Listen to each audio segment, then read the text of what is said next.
দেখো সাদা ভাত করেছি, এই সাদা ভাত আর হলো পাঁপড় ভাজা আর কারকোল ভাজা করেছি, এই যে কারকোল ভাজা আর পাঁপড় ভাজা।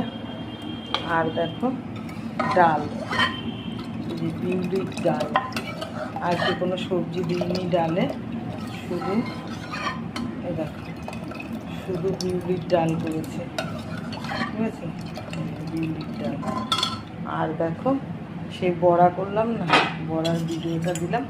এই দেখো প্রথমে ছোলার ডাল ভেজে, ছোলার ডাল আর কি বাটা করে কাঁচা তরকারির ওপর দিয়ে, তারপরে দেখো নিরামিষ তরকারি করেছি পটল দিয়ে, সব কিছু দিয়ে, কিন্তু আলু দিইনি, আলু বাদে সব কিছু দিয়েছি, দিয়ে এই যে তরকারি করেছি। দেখো ভালো লাগলে লাইক শেয়ার কমেন্ট করে দিও, ওটা সাবস্ক্রাইবার করে দিও।